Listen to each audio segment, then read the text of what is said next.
Voilà pour ce reportage exceptionnel qu'on va commenter avec nos invités. Viennent de nous rejoindre sur ce plateau Christian Megrelis, bonjour, merci d'être là, ancien conseiller de Gorbatchev, auteur du livre Le naufrage de l'Union soviétique, les choses vues aux éditions transcontinentales d'édition. Que voici votre ouvrage. On accueille également Marianne Babiche. Bonjour, vous êtes expatriée ukrainienne, Vincent Hugeux, grand reporter qu'on ne présente plus, fidèle de nos plateaux et vos éclairages précieux bien sûr. Et puis dans un instant, Jean-Loup Bonamy, que je me permets d'annoncer qui est juste derrière la caméra et qui arrive à tout de suite. Alors on vient de voir ces images qui sont de la communication, très clairement. Les Ukrainiens ne s'en cachent pas. Le voilà, Jean-Loup Bonamy, bonjour à vous, bienvenue. Vous êtes philosophe et spécialiste en géopolitique. C'est de la communication et il y a tout de même derrière un phénomène qui est fort et impressionnant. Ce sont des Russes qui se battent aujourd'hui contre des Russes sur le terrain en Ukraine. Christian Megrelis. Écoutez, en Russie, il y a des opinions diverses sur cette affaire. La majorité de la population appuie encore Poutine, mais il y a une grosse minorité qui maintenant commence à avoir des doutes. Alors dans cette minorité qui est une infime minorité qui passe de l'autre côté, pourquoi pas? Vous savez, il y a beaucoup de Russes dont les parents sont à la fois ukrainiens et russes, il y a beaucoup de mélanges. Il y a eu au cours du temps beaucoup de mélanges. Et parfois, certains ont des difficultés à savoir s'ils sont russes ou s'ils sont ukrainiens. Ajoutez à ça les aléas de la mobilisation qui a provoqué quand même la fuite de plusieurs centaines de milliers de gens. Il n'est pas impossible, il n'est pas anormal qu'il y en ait quelques-uns, quelques dizaines qui se trouvent du côté ukrainien. Alors, l'armée ukrainienne parle de 500 soldats. Ouais. On reste tout de même dans l'anecdotique, même si c'est quand même un nombre conséquent. Elle n'a pas pu vérifier ce nombre, même si elle s'est rendue au plus près de cette unité de combattants. Elle nous parle justement des coulisses de ce tournage. On écoute Hélène Bonnet avec Charlotte Lefetté, nos envoyés spéciales. Alors ils avancent en quelque sorte deux motifs. Le premier, ils nous disent, c'est l'indignation qu'ils ont ressentie au moment de l'invasion de l'Ukraine par la Russie au mois de février. Un soldat nous expliquait qu'il était en séjour chez des amis, qu'il n'avait pas été exposé à ce moment-là à la propagande russe et qu'il avait pu voir l'horreur des bombardements à Irpin, à Boutcha, et c'est ça qu'il avait décidé à prendre les armes aux côtés des Ukrainiens. Et puis on a senti aussi une forte dimension politique dans cet engagement. Le point commun de ces hommes, c'est qu'ils sont contre le pouvoir de Vladimir Poutine. Ils expliquent que la Russie est devenue une grande prison, que c'est un régime autoritaire, qu'il faut le renverser et que la résistance passive ne suffit plus. D'ailleurs, vous l'avez vu dans le sujet, cet ancien député russe, Ilya Ponomarev, lui, nous expliquait qu'il invitait les Russes, pas forcément à venir combattre en Ukraine, mais en tout cas à résister sur le territoire russe, à entrer en résistance en quelque sorte. Vincent Hugeux, ils en sont fiers, les Ukrainiens, de cette unité composée de Russes. Ils la mettent en avant. Ils espèrent quoi, faire effet peut-être boule de neige, réveiller les consciences en Russie? Soyons clairs, c'est un phénomène qui est statistiquement marginal, qui est évidemment symboliquement valorisé pour des raisons de propagande. Ce sont des personnages qui seront très vite, de toute façon, relégués au rang de traîtres à la mère patrie du côté de Moscou, héroïsés du côté de Kiev, ce qui est dans la nature des choses.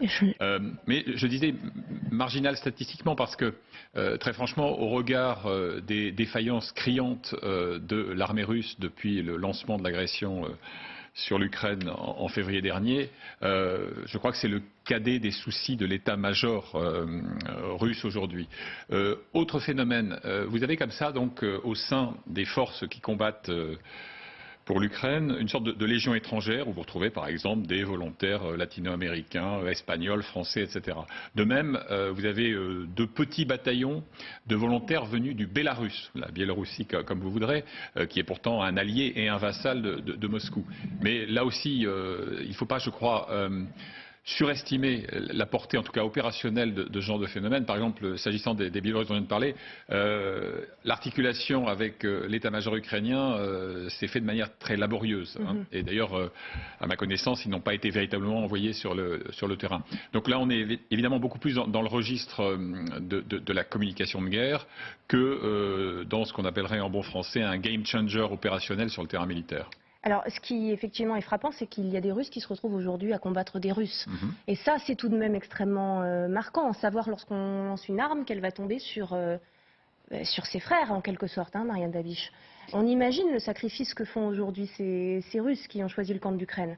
Oui, après, c'est vrai qu'on a entendu parler, même, je crois, il y a quelques mois dans les médias ukrainiens, que au moment quand les Russes auront la perte d'environ 100 000 soldats, il y aura ce doute qui va commencer à avoir lieu dans l'armée russe. Et parce qu'il y a beaucoup de pertes, il y a beaucoup de morts, et la société russe commence à avoir le doute sur cette opération militaire, soi-disant, qui était présentée pour le peuple russe. Bien évidemment qu'il y a ce doute, bien évidemment qu'il y a vraiment des révoltés, on dirait, qui commencent à se battre contre le régime autoritaire. Et j'espère pour les Russes que ça va donner ces résultats quand même. Oui. Toute petite remarque, très rapidement. Vous disiez à l'instant des Russes qui tirent sur des Russes. Mais je suis désolé, quand on bombarde Kherson aujourd'hui, qui a été formellement annexé au détour d'un référendum bidon qui est supposé donc appartenir, vu de Moscou, à la grande mère patrie, ce sont bien des Russes qui tirent sur des Russes, si on entre dans la logique dysfonctionnelle du Kremlin. Ils avaient très publiquement orchestré les évacuations de Kherson, de la population. Dans leur logique, effectivement, cette population-là est partie. Effectivement, Paul Loubonamy, votre réaction à ces images? Jean Loubonamy. Jean Loubonamy, pardonnez-moi, je dois vous confondre avec Paul Sulitzer d'une façon ou d'une autre. Alors, oui, je pense que tout a été dit précédemment par mon voisin, c'est-à-dire qu'en effet, c'est un phénomène qui, je me permettrai de rajouter, existe dans toutes les guerres depuis que les guerres existent. Vous voyez, déjà à l'époque des Romains, quand ils se battaient contre les Carthaginois, il y avait ce qu'on appelle des transfuges. Et d'ailleurs, à la fin de chaque guerre, le vainqueur demandait à ce qu'on lui rende les transfuges pour pouvoir les punir. Donc c'est un phénomène qui existe dans toutes les guerres. Là, vous avez des gens qui, pour un certain nombre de raisons personnelles, sont en délicatesse avec le pouvoir de Vladimir Poutine et qui font le choix personnel, comme ça arrive dans toutes les guerres, de passer dans le camp d'en face. Et évidemment, et on ne peut pas le reprocher aux Ukrainiens, les Ukrainiens le mettent en scène, nous montrent les images, exaltent, c'est normal, ils font la guerre, ils sont dans leur rôle. Mais statistiquement, ça reste un phénomène à la fois extrêmement marginal et non significatif sur le plan militaire, hein, ça a bien été dit, et en même temps, ça reste un phénomène d'une extrême banalité qu'on retrouve dans toutes les guerres. Ce n'est pas du tout sur ce genre de choses que ça va se jouer. Alors, oui, allez-y. Oui, non, très rapidement, j'ajoute une autre réticence que j'ai pu capter sur des théâtres de guerre que j'ai couverts dans les années écoulées, c'est que, au fond, je pense qu'au niveau de l'état-major de Kiev, on ne souhaite pas un afflux massif de volontaires russes, parce que ça suppose ce qu'on appelle dans leur jargon un screening, c'est-à-dire une vérification. Est-ce qu'il s'agit bien d'un Russe qui a décidé de rallier notre cause? Ne s'agirait-il pas d'un agent d'un qui est infiltré de cette manière? La vraie valeur de ces transfuges, c'est du renseignement. Si vous avez un officier ou un sous-officier qui avait une fonction éminente dans une unité combattante d'élite, qui passe de votre côté et qui vous livre du renseignement, ça a beaucoup plus de valeur que 2 ou 3 combattants de plus. Voilà, le véritable enjeu est là. Mais ça suscite toujours une méfiance. Et puis en plus, il y a une autre difficulté, c'est comment ensuite articuler ces volontaires dans une unité qui a sa propre cohérence. Donc ça n'est pas aussi simple que ça.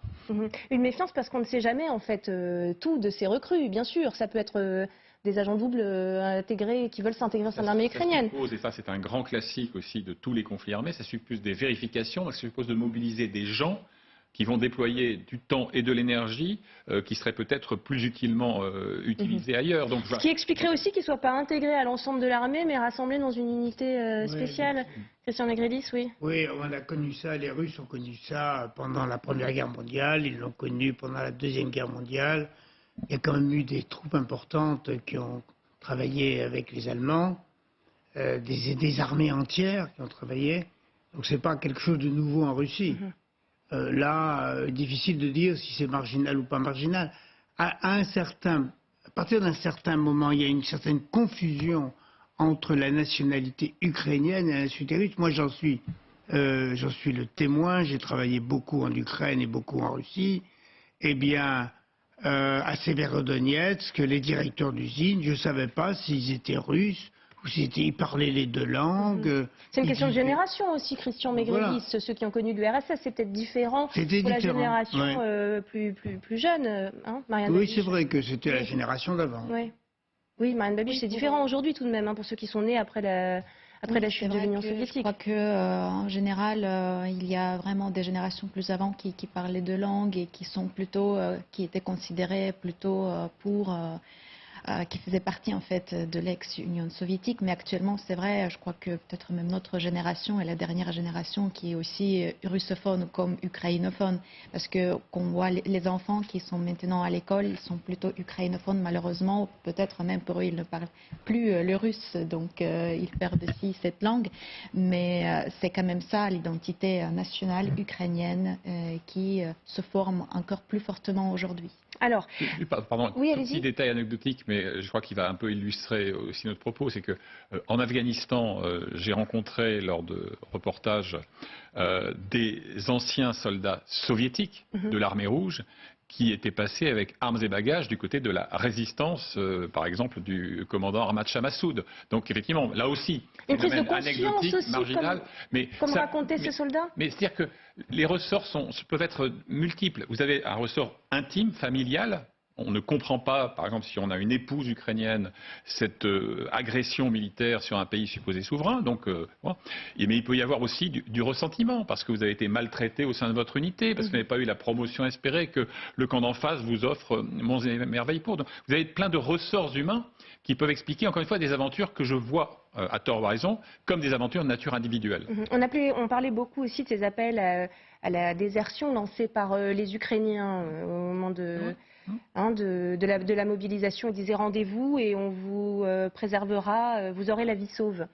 On sait si cet appel a été suivi des faits. Il y a eu des défections massives au sein des armées russes?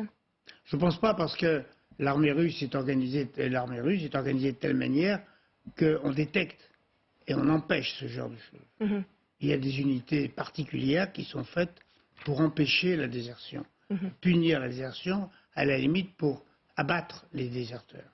Il y a des messages extrêmement dissuasifs qui sont envoyés. Prenez l'exemple spectaculaire et tragiquement théâtralisé de cet ancien soudard de chez Wagner qui avait fait défection.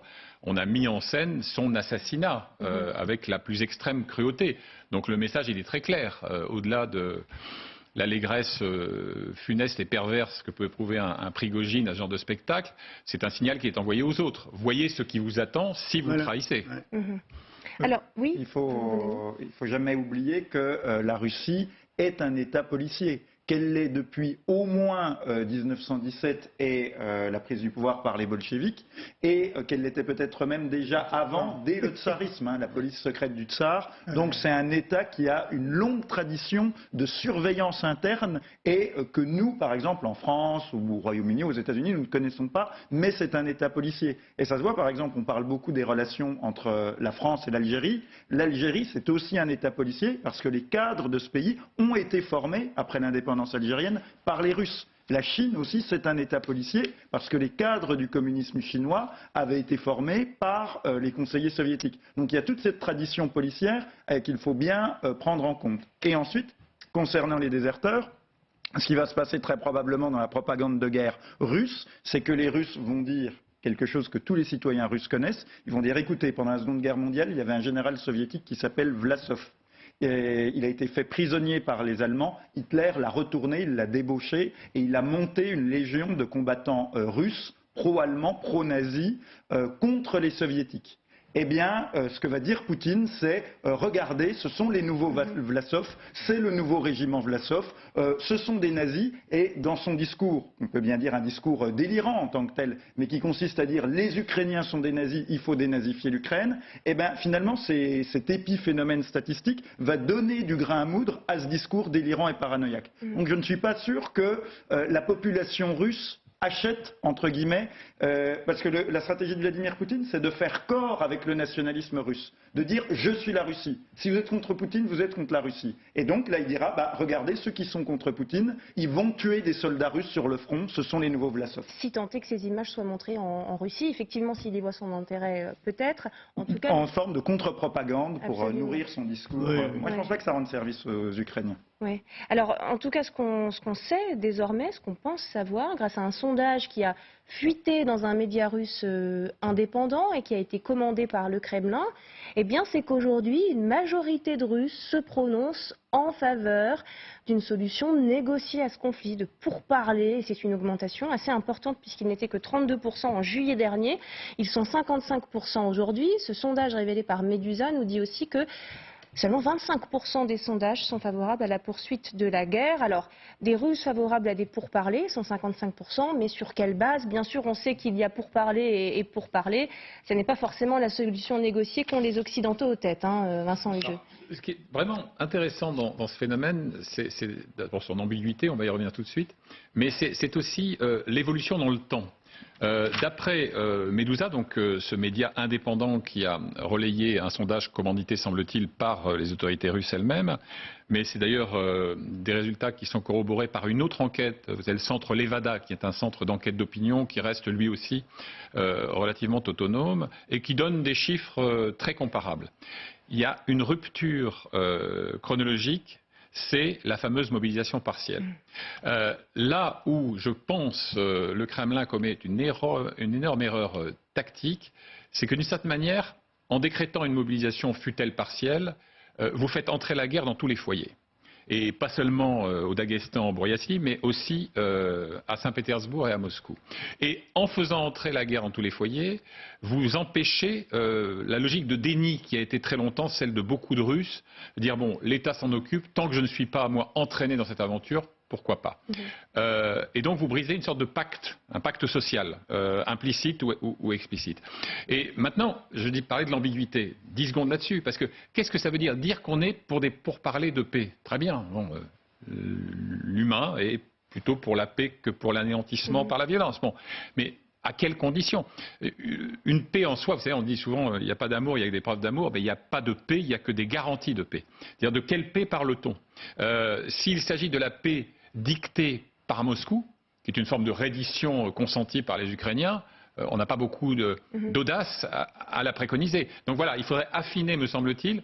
Alors, ce basculement, il existe, il est significatif, mais que dit-il? Et ce qui est significatif aussi, c'est qu'il est publié, ce sondage. Alors, il aurait fuité ou pas, hein, mais peut-être que c'est aussi un signal qui est envoyé d'une façon ou d'une autre vers des négociations futures, un signal du Kremlin peut-être. Est-ce que ce serait une possibilité, Christian Maigrelis? Écoutez, ça fait déjà des mois que je signale le changement dans l'opinion russe. Parce que je suis en contact avec Moscou 3 fois par jour, j'ai du personnel là-bas.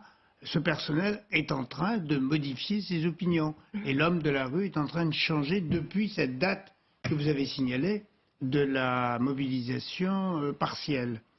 Actuellement, les Russes ont les informations et s'intéressent à ce conflit, alors qu'avant, ils ne s'y intéressaient pas. Ils se rendent compte qu'il y a des victimes, ils se rendent compte qu'on leur cache beaucoup de choses, et le moscovite et le saint-pétersbourgeois de la rue dira, ces gens-là nous cachent des choses, le Kremlin nous cache des choses, c'est pas normal, il faut qu'on connaisse la vérité. D'où ce mouvement. Et ce mouvement ne peut que s'amplifier avec l'ardeur et la cruauté des événements qui se passent aujourd'hui en Ukraine. Les Ukrainiens crient qu'ils ne sont pas nazis, on n'a pas de preuves qu'ils sont véritablement nazis. Il y a plein d'affirmations de Kremlin qui se démontent les unes après les autres. Alors, quelle sera justement la réaction du Kremlin si ces chiffres continuent d'augmenter? C'est ce qu'on va demander à notre invité à distance, Nicolas Tenzer. Bonjour, merci d'être avec nous. Vous êtes politologue enseignant à Sciences Po. Tout d'abord, sur ces chiffres, il a commis l'erreur fatale avec cette mobilisation, Vladimir Poutine, finalement, quand on voit cette chute de soutien à l'opération spéciale, entre guillemets, en Ukraine? Oui, je crois que le soutien à la guerre en Russie aujourd'hui devient particulièrement faible, même s'il faut prendre avec un certain nombre de précautions, malgré tout, les sondages tels qu'ils sont opérés en Russie, parce qu'on sait très bien qu'il y a un certain nombre de personnes qui ne souhaitent pas répondre, qui ne veulent pas répondre sincèrement, parce qu'on est, comme ça a été dit très justement tout à l'heure, dans un état policier et de surveillance. Donc c'est toujours extrêmement délicat, mais je crois qu'il n'y a pas aujourd'hui dans la Russie de soutien réel à cette guerre. De là à dire pour autant qu'il y a une conscience au sein de la majorité de la population russe des exactions commises, des crimes de guerre, des crimes contre l'humanité, des crimes de génocide qui ont été commis par l'armée russe en Ukraine, je pense qu'on en est très loin. On est plutôt dans une forme de protection individuelle, c'est-à-dire on ne souhaite pas effectivement être impliqué, on ne souhaite pas mourir au front, on ne souhaite pas que son époux, ses enfants, évidemment, meurent dans des conditions atroces dans une guerre qui effectivement n'a sans doute pas de légitimité. En même temps, vous avez, je crois, ce sentiment très ambigu qu'Alain Besançon décrivait à propos de l'Union soviétique. Il disait finalement le discours à l'époque communiste, c'est une forme de croyance non crue. Et je pense qu'aujourd'hui, le discours poutinien, qui est une autre forme d'idéologie malgré tout, obéit en quelque sorte à la même logique. C'est-à-dire que les gens qui sont abreuvés de propagande sentent qu'il y a quelque chose qui est dysfonctionnel, en même temps, ils ne sont pas complètement, je dirais, dans le rejet de cette croyance. Il y a vraiment cette espèce d'ambiguïté. L'autre réalité, c'est, je crois aussi, qu'une grande partie de la population russe, qui évidemment est terrorisée, qui a été, je le répète, abreuvée de cette propagande depuis 20 ans ou 22 ans, sans parler de la période antérieure, finalement, je dirais, ne sait plus exactement quoi penser. Elle est dans une sorte de flou. Elle ne comprend pas la réalité. Alors, les plus informés, les mieux connectés, notamment par le VPN, voient quand même des images, voient les atrocités commises, mais je crois qu'il y a une forme d'effet de déréalisation. Donc je pense que les opinions, finalement, en Russie, telles qu'on les décrit par le biais de ces sondages ou d'autres enquêtes, finalement restent relativement floues et incertaines. Vous parlez de cette opinion de Nicolas Tenzer qui finit par ne plus savoir qui croire et à quel sens se vouer. On va voir dans cet extrait de la télévision russe que même la propagande et l'outil principal de propagande commence peut-être à s'enrayer ou en tout cas à montrer des signes de doute sur les suites de cette opération spéciale comme elle est appelée. Regardez. Dieu nous en préserve, nous n'y pensons pas et nous ne le disons même pas à voix haute, mais soudain, supposons que quelque chose arrive et que notre pays ne puisse pas gagner. Nous devons partir du principe que tout le monde sera considéré comme fautif sans exception, peu importe qu'il soit sur le territoire de la Russie ou en dehors. Ceux qui sont à l'extérieur seront probablement arrêtés immédiatement. Qu'ils soient complices du régime de Poutine ou qu'ils soient juste de passage, cela n'a pas d'importance. Nous serons tous reconnus coupables. C'est pourquoi nous sommes conscients qu'aussi bien l'existence du pays ainsi que l'existence de chaque citoyen de la Fédération de Russie sont en jeu, y compris nos vies futures et notre insouciance. Il n'y aura pas de tribunaux de la haie, ni d'ouverture de procédures pénales, compensation, réparation. Pour que rien de tel n'arrive, nous devons combattre. Nous devons leur mettre la pression si fort pour qu'ils se tournent vers nous pour un cessez-le-feu ou établir la paix. Bon, l'argumentaire est de dire ça n'arrivera pas et on doit tout mettre sur le terrain. Mais elle le dit quand même à voix haute, ce qu'elle dit ne pas dire à voix haute. Le message subliminal, ce monologue, consiste à dire il faut gagner, non pas parce que notre cause est juste, il faut gagner pour prévenir les conséquences néfastes des représailles qu'entraînerait une défaite. Et le fait d'intégrer l'hypothèse de la défaite, qui était absolument incongru il y a encore quelques mois. Il y a une prise de conscience, et de plus en plus patent dans ces émissions. Alors, qui sont évidemment paroxystiques, qui sont parfois même ridicules, de surenchère. On a vraiment l'impression de, non pas d'une querelle d'après-boire, mais enfin, on est mu par, non pas la vodka pour le coup, mais par une sorte d'ultranationalisme. Alors on en rajoute, il y a un autre extrait absolument sidérant, où on définit Volodymyr Zelensky, le président ukrainien, comme l'antéchrist, et avec le plus grand sérieux du monde. On explique qu'il a passé un pacte avec le diable. Et l'interlocuteur suivant, politologue, professeur de sciences politiques, analyste, etc., en rajoute une couche. Mais voilà, il y a cette intégration de la défaite dans la psyché collective. Et personnelle, parce que quand cette dame parle de la haie, je pense qu'elle pense à elle-même. L'autre clé, c'est de dire que chaque citoyen est concerné. Donc ne nous lâchez pas. Et puis, juste une petite remarque aussi. Le premier qui, d'une manière publiquement, envisage les défaites en présence de Poutine lui-même, c'est le président du Bélarus, Loukachenko, Alexandre de son prénom, qui, devant Poutine, dit dans une réunion régionale si Dieu nous en préserve, on retrouve exactement la même expression dans la bouche de la prénommée Olga qu'on vient de voir, eh bien il y a défaite, nous finirons tous sous les décombres. Donc ce n'est plus un tabou, l'inhibition de la défaite envisagée a été dissipée. Marianne Babiche. Oui, c'est pas seulement la seule émission, on entend ça ces derniers jours. Il y avait aussi l'émission avec Margarita Simonian, la chef de RT, et qui disait presque le même discours que voilà, sinon si on perd, c'est la haie qui nous attend tous, même le nettoyeur dans le jardin de Kremlin, en se justifiant peut-être, et aussi je crois, en culpabilisant un peu tout le monde qui sont liés en fait à cette, comme ils disent, opération militaire, et sûrement peut-être aussi pour motiver les Russes à aller sur le front, parce que ainsi ils disent que nous sommes tous responsables de cela, et si on perd, nous allons tous à la haie, donc on n'a plus rien à perdre, mais en même temps, je me rappelle que cette émission avec Margarita Simonian terminait sur les paroles que, en tout cas, on n'a pas d'autre choix que gagner cette guerre, parce que si on perd, il n'y aura rien dans ce monde entier, en menaçant encore une fois avec l'arme nucléaire le monde entier. Donc c'est ça le discours qui... Entraîner le monde entier dans leur chute, en quelque sorte. Oui, mais en même temps, ces derniers temps aussi, j'ai vu, il y avait aussi un petit extrait avec Lavrov qui, pour la première fois, j'ai entendu, disait, au lieu de l'opération militaire, il a utilisé le mot « la guerre », qui était quand même interdit en Russie de le prononcer comme ça. Ça a dû lui échapper probablement. Oui, c'est intéressant de noter. Ouais. Le changement de discours. Bien sûr. On vous remercie beaucoup, Nicolas Telzer, de nous avoir apporté vos lumières. Juste en quelques secondes, si vous pouvez faire une réponse très très brève. La suite pour Poutine, là, la réaction, c'est de resserrer la vis sur l'opinion, sur la société russe. Il y a encore une marge de manœuvre pour lui. Comment il peut réagir à ça Écoutez, premièrement, je pense que sa marge de manœuvre aujourd'hui est extrêmement faible, parce que vraiment l'opinion commence à lui échapper. 2, je pense que malgré tout, il sait que l'opinion finalement ne se révoltera pas, c'est-à-dire que malheureusement, le changement de régime nécessaire en Russie ne proviendra pas depuis l'opinion. Et troisièmement, ce qui est frappant quand même dans ces extraits, c'est de voir qu'il y a du côté des propagandistes, donc des responsables russes, une vraie conscience du crime. Et je pense que le jour où la Russie sera libre, finalement, ce sera le jour où vous aurez sur la place rouge 2 mémoriaux, l'un qui sera aux victimes du stalinisme et l'autre aux victimes du poutinisme. Et ce jour-là, eh bien, le travail qui aura été accompli, ce sera le travail que l'Allemagne, après le nazisme, a pu accomplir. Mais malheureusement, je crains qu'on en soit encore assez loin. Assez loin, effectivement. Merci beaucoup, Nicolas Telzer. Restez avec nous, on verra dans un instant si c'est la milice Wagner qui peut faire tomber Poutine. On va voir en tout cas qu'elle s'est positionnée à Bakhmout. Une victoire serait absolument nécessaire. Prigojine, on le sait, a des ambitions politiques. On en parle dans un instant sur LCI. Restez avec nous.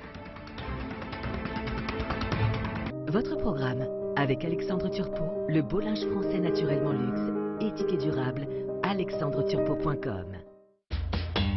Votre programme avec les solutions épargne retraite de la Matmut. Pour une meilleure retraite pour tous.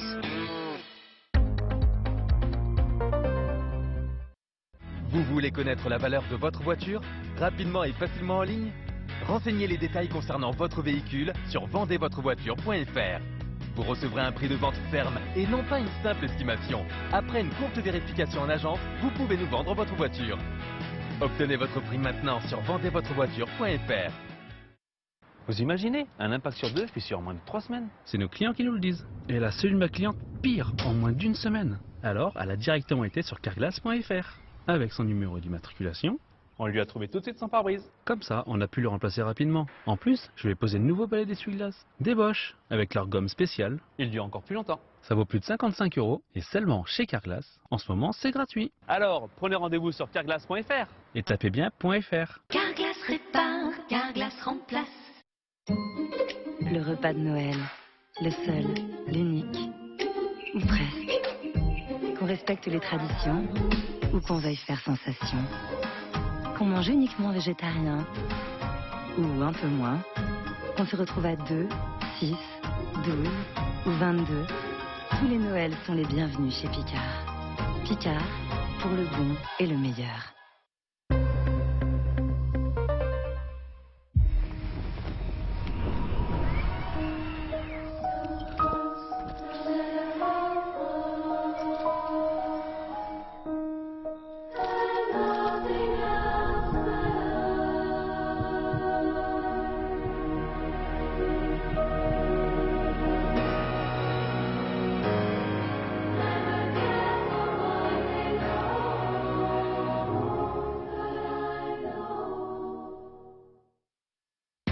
Je souhaitais connaître la valeur de ma voiture. La réponse, vendezvotrevoiture.fr. Je suis allé sur leur site et j'ai très rapidement reçu une offre ferme.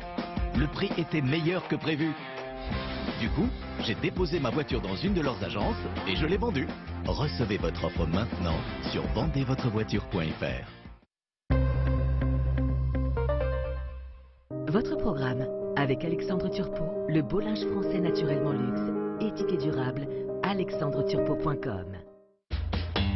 Votre programme avec les solutions épargne retraite de la Matmut. Pour une meilleure retraite pour tous.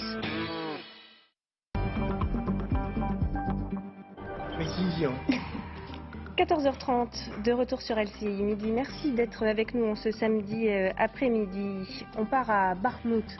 Tout de suite, on sait c'est la milice Wagner qui est à l'œuvre sur place et c'est aussi sans doute ce qui explique la dévastation totale qui règne aujourd'hui dans la région. On le sait, le chef de Wagner, Yevgeny Prigojine, n'a pas peur de sacrifier des hommes pour le combat. Ces soldats, il les appelle même les soldats à usage unique. C'est totalement assumé, hein. Cet homme, il a surnommé la bataille de Bakhmout l'abattoir de Bakhmout. Comment l'armée ukrainienne peut-elle continuer à se défendre contre ça? C'est très difficile, on va en parler tout de suite. Et on va également parler de la stratégie à l'œuvre derrière ces actions militaires de Wagner. Avant d'en débattre avec ce plateau, on réécoute ce que disait sur notre antenne le général Gomard. Écoutez. Bakhmout, c'est devenu presque un symbole. C'est-à-dire qu'effectivement, Wagner s'est engagé là avec une vraie volonté de réussir. Un Prigojine qui voulait à tout prix obtenir une victoire pour Wagner vis-à-vis d'un Poutine en disant « c'est moi le plus fort », critiquant les armées russes. Or, finalement, il n'obtient pas une vraie décision militaire sur le terrain. D'abord, Wagner, c'est qui Wagner? C'est des soldats qui arrivent de partout, ce n'est pas les meilleurs soldats du tout. Ça peut être du Syrien, du Libyen, voire de l'Africain, parce qu'on a même vu des Africains. C'est des soldats un peu récupérés, c'est un peu la lie de la soldatesque, si je peux employer ce terme.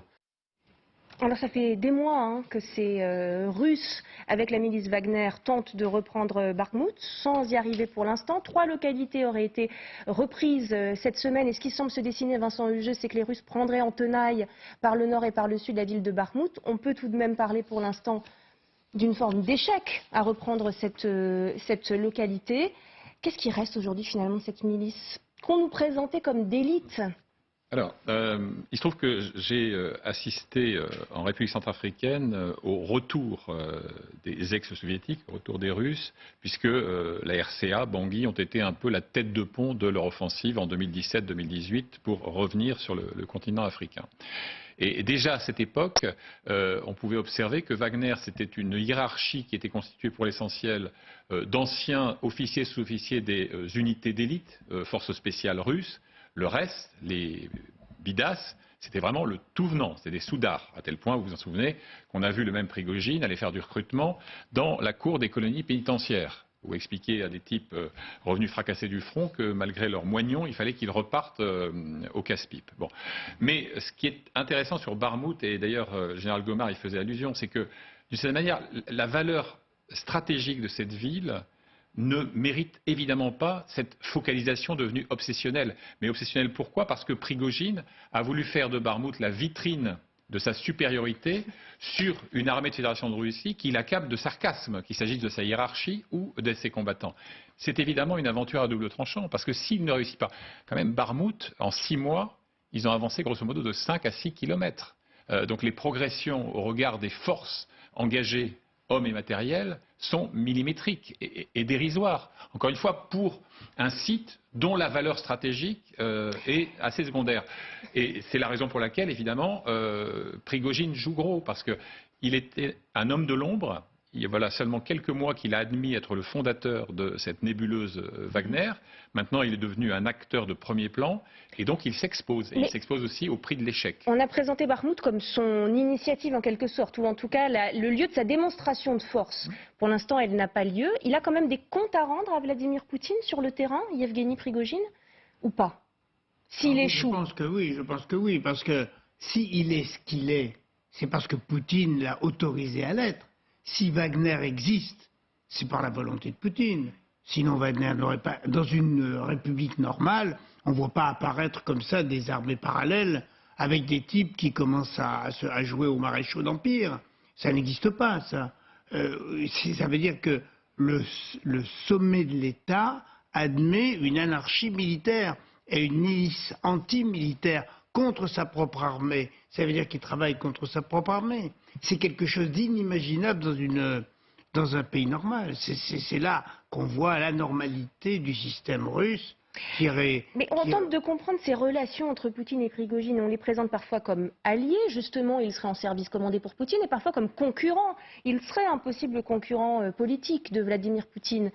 Mais tous les alliés de Poutine sont des possibles concurrents politiques de Poutine. Ça se joue comme ça. Il ne faut quand même pas oublier que c'est l'ancien patron du KGB, Poutine. Et il sait faire les coups tordus, et ils apprenaient que ça. La défaite de Bakhmout peut être l'occasion pour Poutine de se débarrasser, si jamais elle a lieu, d'un adversaire? Ce qui est clair, c'est que si Prigojine, demain matin, se posait en rival et en successeur de Vladimir Poutine, il aurait trouvé le chemin le plus court vers le suicide, au moins politique et peut-être physique. Parce que, effectivement, on le disait à l'instant, il doit tout à Vladimir Poutine. C'est quand même un repris de justice qui perce au moment de l'anarchie post-soviétique dans le domaine de la restauration collective puis d'élite, qui reçoit sur la Neva, son restaurant flottant, Poutine et son orchestre, qui ensuite se voit confier des marchés très rétributeurs dans le domaine, et puis qui ensuite monte avec l'aval de Poutine. N'oublions jamais que son banc d'essai, c'est le Donbass, un retour à la case départ. C'est en 2014 que Wagner apparaît. Et Wagner comme milice chargée des basses besognes dont l'armée de la Fédération ne veut pas s'acquitter. Bon. Mais il est suffisamment malin, madré, pour comprendre que ce serait vraiment très prématuré aujourd'hui de sortir du bois. Et d'ailleurs, vous remarquerez que dans toutes ces sorties, y compris quand il accable de sarcasme Shoigu, le ministre de la Défense, par exemple, ou le chef d'état-major Gerasimov, il se pose en représentant de la loyauté d'airain envers Poutine. Mais plus encore peut-être que Poutine, il doit gagner Bakhmout. Alors en fait, la stratégie de Vladimir Poutine, qui d'ailleurs du pur point de vue du fonctionnement interne russe, la stratégie de Vladimir Poutine n'est pas absurde. C'est-à-dire que la Russie est un pays malade et Vladimir Poutine compose avec la maladie sociale et politique de la Russie. C'est-à-dire que Vladimir Poutine, son but c'est de diviser pour régner, c'est-à-dire de diviser les oligarques, les services de renseignement, notamment le FSB, l'armée, une armée parallèle de très mauvaise qualité avec Wagner. Et en effet, le but, c'est de ne pas avoir tous ses œufs dans le même panier, et donc, par exemple, de ne pas avoir une armée qui serait trop puissante, trop autonome, qui n'essuierait aucune critique. Et justement, comme ça a été très bien dit avant, toutes les critiques, même les critiques qui sont faites par Ramzan Kadyrov, le dirigeant de la Tchétchénie, ou par le chef de Wagner, le but de ces critiques, c'est de dire « mais nous sommes finalement plus efficaces, même si c'est totalement faux, et plus poutiniens, plus fidèles à Poutine que l'armée russe ». Donc on est dans une stratégie de division où tantôt Vladimir Poutine joue Wagner contre l'armée, et tantôt l'armée contre Wagner, et ainsi de suite, dans un jeu de bascule qui caractérise bien sa domination politique. C'est très intéressant ce que vous dites, et c'est d'ailleurs ce que décrit un mafieux russe qui nous explique qu'aujourd'hui on a bien une lutte de deux gangs en Russie, au moins deux, orchestrés par Vladimir Poutine, mais dont les Russes pourraient être eux-mêmes in fine les victimes. Écoutez. Maintenant, deux gangs se forment en Russie. L'un est celui de Wagner et l'autre est celui de Kadyrov. Maintenant, il y a un changement de pouvoir en Russie. Mais cela n'apportera rien de bon ni à la Russie, ni aux Russes. Alors, attendez, Vincent, je voudrais faire réagir Marianne Babiche. Allez-y. Je crois que peut-être c'est encore un peu tôt de dire sur le changement de pouvoir en Russie, ce qu'il vient de dire. Mais par contre, ce qui est intéressant, c'est que, en fait, selon la loi russe, si je ne me trompe pas, l'existence de l'armée de mercenaires est interdite, selon la loi. Donc cela veut dire que Poutine donne cette permission à Wagner d'exister.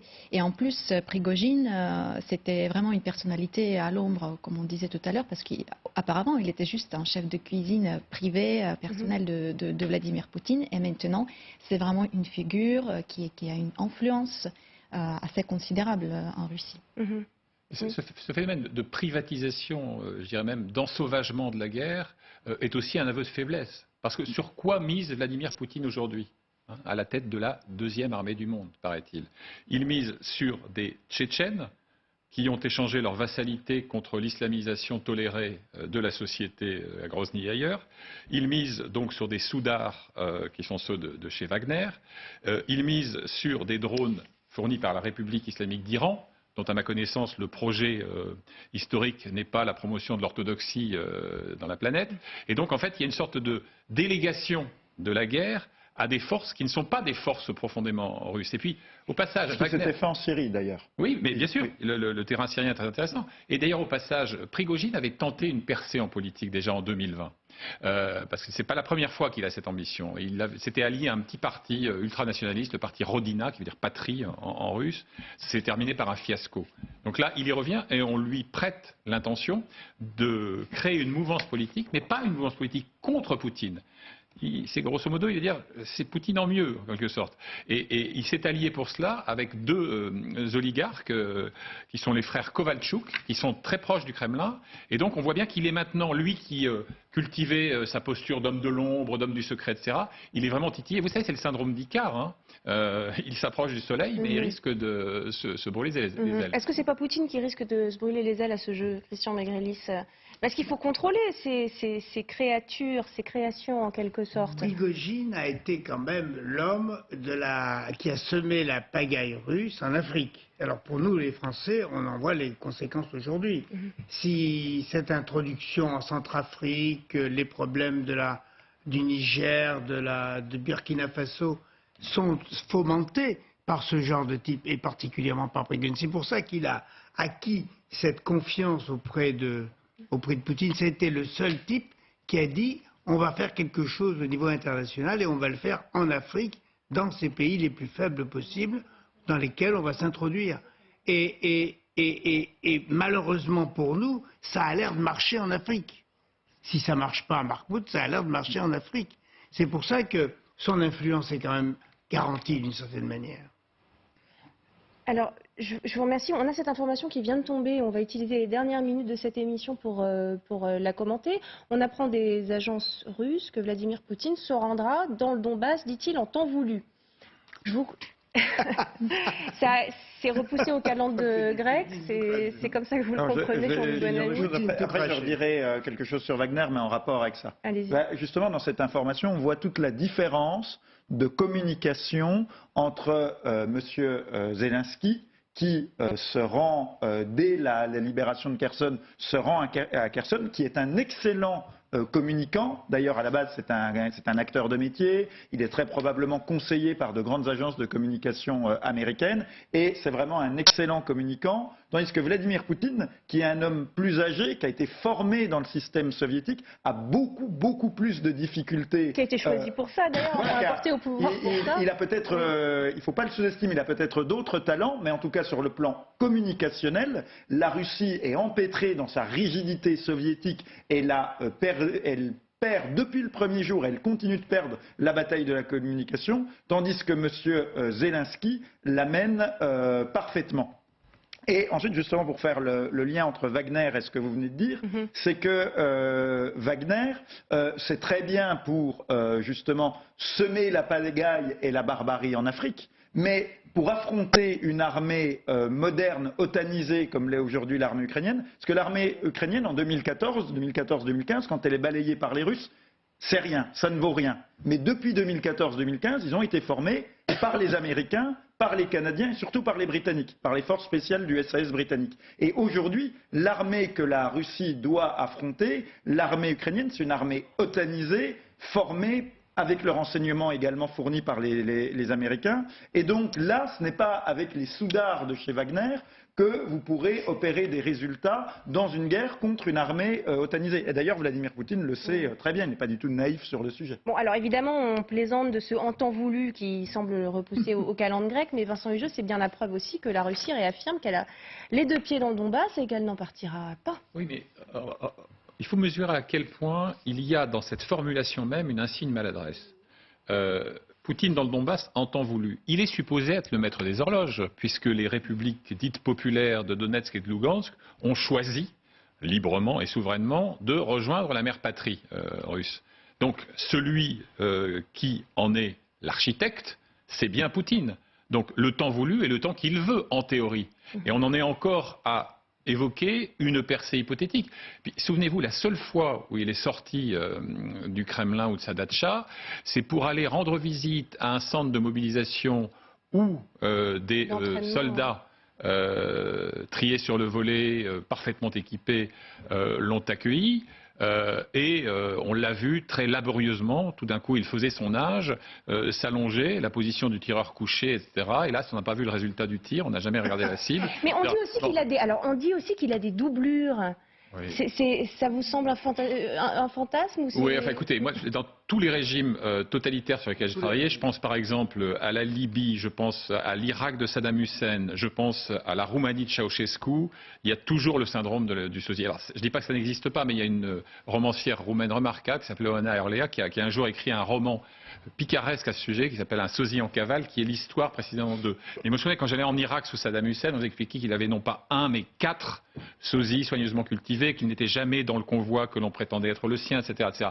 Ça fait partie. Je ne dis pas que ça n'existe pas, mais c'est un peu comme le phénomène du goûteur, si vous voulez. C'est-à-dire, ce sont des images presque d'Épinal attachées au totalitarisme qui, à mon avis, a une gravité d'une autre nature que ça. Ne pas y aller, c'est prouver aussi qu'il n'est pas en sécurité sur le territoire autoproclamé russe, hein, Marianne Babiche. C'est vrai, c'est un territoire autoproclamé qui, bien sûr, pour l'Ukraine, on le considère toujours l'Ukraine, le Donbass. Et pour lui, y aller, s'il n'y va pas, c'est vrai qu'il y a vraiment un danger et il a peur. Parce que si on compare justement avec Volodymyr Zelensky qui est allé à Kherson dès le 11 novembre, il y avait toujours ce danger. Donc il n'avait pas peur de ce danger. Mais pour... pronostic, Christian Megrelis ira pas, Vladimir Poutine dans le Donbass? À mon avis, il n'ira pas, non. En temps voulu, hein, on ne sait pas quand c'est. Ça laisse ouvert le champ des possibilités. Pour qu'il puisse y aller en vainqueur. Peut-être après la victoire de Bakhmout pour la Russie. On rappelle que les combats sont toujours très disputés là-bas. On en parlera bien sûr encore cet après-midi sur LCI. Mais tout de suite, c'est Impact Positif à suivre. Comment